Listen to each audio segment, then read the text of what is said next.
So student, today I am going to start the next topic. It is animal tissues. Animal tissues. Before to start the topic, let me clear that we know the physiology and all other activities of the animals are more complex in comparison to the plants. Why so? Because inside the animal there are various type of physiological activities taking place, like respiration, excretion, digestion, salt and water balance, that we are referred as osmoregulation. But if we talk about the plant, inside the plant there are less physiological activity supposed to take place. And what are these activity? Like photosynthesis, like transportation of water, and like only gaseous exchange. So inside the plant we have studied different type of tissues, but in comparison to plant we will study more type of tissues in animals. And what are these more types? These are the very first type of tissues present in animal. It is epithelium tissues.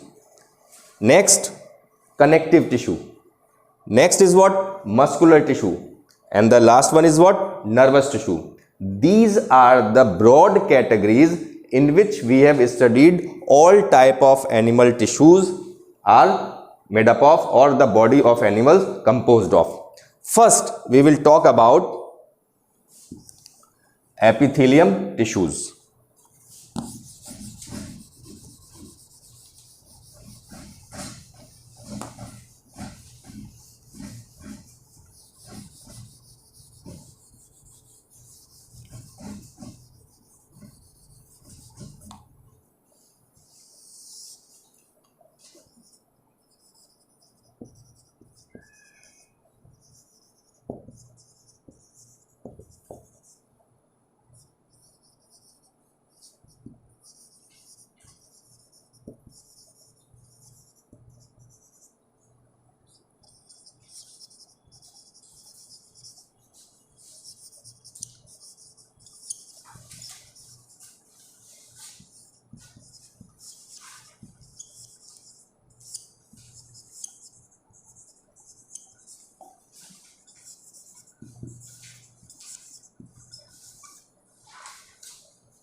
So these are some main type of epithelium tissues. Means epithelium tissues are further categorized into squamous epithelium, cuboidal epithelium, columnar epithelium.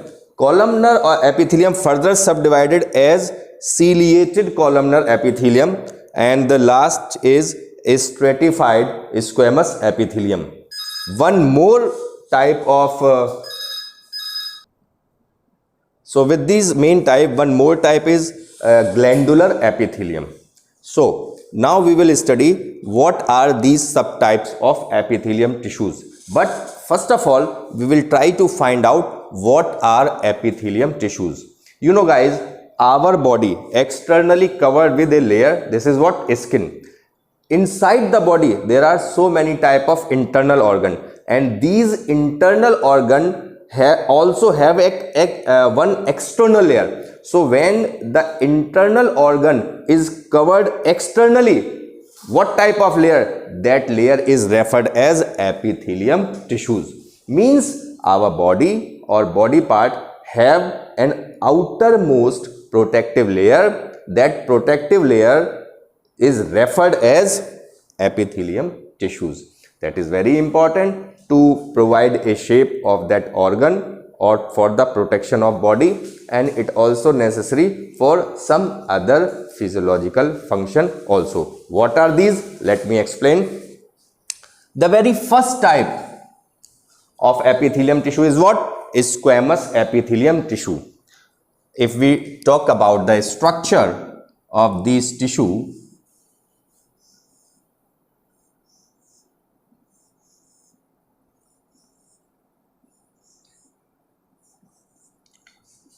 these are the layout of squamous epithelium tissue. They are made up from flat or thin cells, and these are responsible to form the lining of salivary gland. These are responsible to form the lining of internal mouth. The mouth, inside the mouth, the outer layer is what? Made up from squamous epithelium. You know, this is what? Squamous epithelium, made up from thin and flat cells.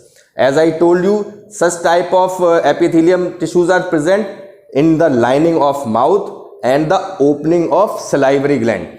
And why so? Because for the purpose of at-once secretion. What is at-once secretion? Just after cuboidal epithelium explanation, I will explain next time. But next, what I am going to proceed, it is cuboidal.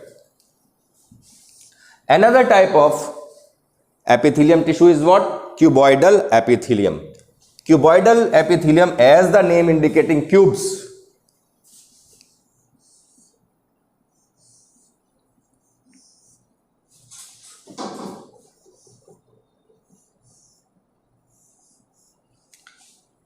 These are the example, these are the layout of cuboidal epithelium, in which you are observing that cuboidal epithelium is made up from cube-like cells, and these cuboidal epithelium layer is from the manufacturing wall of salivary gland and kidney tubules. What are kidney tubules? In your previous classes, you know, kidney is for the filtration of waste. Kidney is for urine formation. So inside the kidney there are so many tubules, and the lining of the tubules are made up from cuboidal epithelium. Now let me explain further that suppose this is any type of gland, maybe salivary gland or maybe sebaceous gland, any kind of gland. Now the forming wall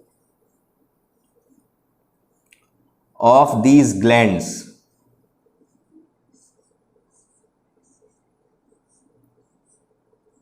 are made up from cuboidal epithelium. The forming wall of the gland, salivary gland or maybe any type of gland, is made up from cuboidal epithelium, but the opening, this opening is made up from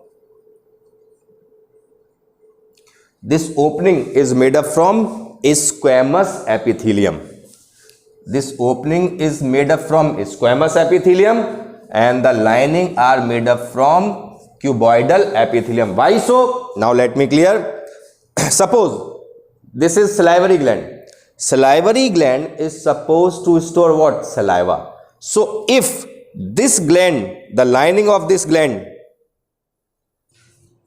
so I am explaining that the lining that form this gland is made up from cuboidal epithelium, and the opening of the gland is made up from squamous epithelium, because from the opening it's supposed the secretion that is stored inside the gland is supposed to release out. So if the opening of the gland is made up from, explaining this squamous and cuboidal gland, cuboidal epithelium tissues, and I told you the lining of this salivary gland or maybe type of gland is made up from cuboidal epithelium, and the opening of the gland is made up from squamous epithelium. Why so? Because you know the forming lining of this gland is made up from cuboidal. Cuboidal epithelium means the cells are of cube shape, wider in comparison to the cells that form squamous epithelium. So they will hold the secretion inside the gland in a very positive manner, in a sufficient manner. So but when there is a time to release this secretion, suppose salivary gland supposed to release the saliva, so the opening is made up from squamous epithelium. Squamous epithelium means the tissue, they have thin and flat cells. So what happened when saliva supposed to secrete, the oozing of that saliva taking place very conveniently. So this is what the comparison between squamous epithelium and cuboidal epithelium. Squamous epithelium form the lining of mouth, as well as the opening of salivary gland and also the lining of esophagus. Esophagus means food pipe. And this cuboidal epithelium form the forming line of gland as well as the lining of kidney tubule. Kidney tubule is what? I told you earlier that kidney is for filtration the waste or for osmoregulation. So the forming lining of that kidney tubule are made up from cuboidal epithelium. Now the next type of epithelium is what? Columnar epithelium tissues. What is columnar epithelium?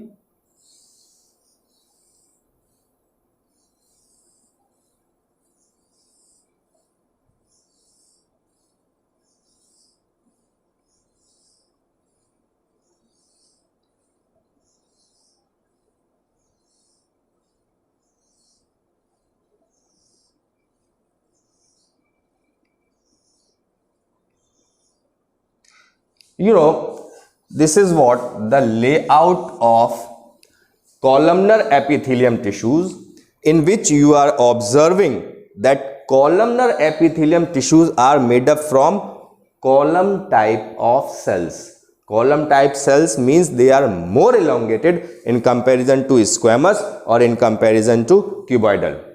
The example of columnar epithelium is the lining of intestine.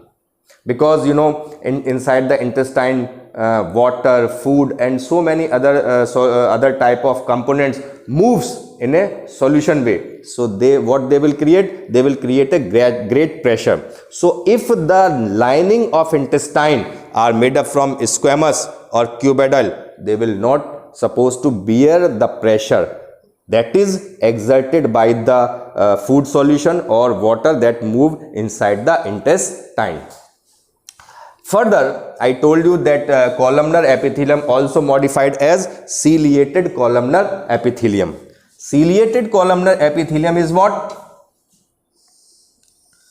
Basically, it is columnar epithelium, but from the cells of these columnar epithelium, some small hair or cilia-like structure arises, and then these columnar epithelium modified into ciliated columnar epithelium. These are columnar epithelium tissues, but they have cilia, small hair like projections. So hence they are referred as ciliated columnar epithelium tissues. The example, respiratory tract. Our respiratory system, the inner lining of respiratory system is made up from this ciliated columnar epithelium tissues, because the cilia, they help to vibrate the air from inside, or if it blows supposed to outside, then it help to move them outside.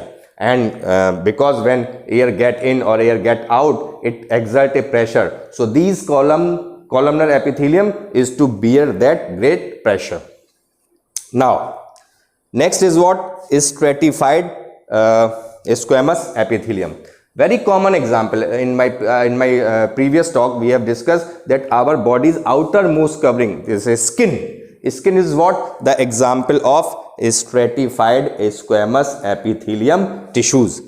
Stratified squamous epithelium tissues is what? That is multi-layer of squamous epithelium tissue. Means when squamous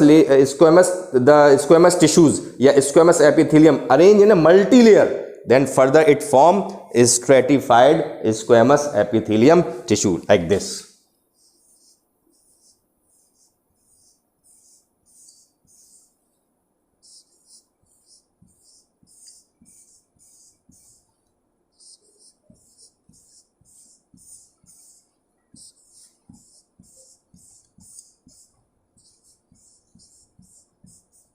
So here you are observing this is one layer of squamous epithelium. In stratified squamous epithelium, you are absorbing this is what? Multi-layer of squamous epithelium. So hence it is referred as stratified squamous epithelium, and the example is what? Skin. Now some epithelium tissues modified and they form glands. as I told you here, as I explained in such a way, such type of gland is what? Made up from epithelium, and they are further referred as glandular epithelium. Means epithelium tissues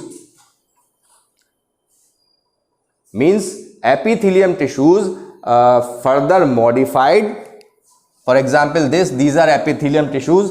They modified and form some gland.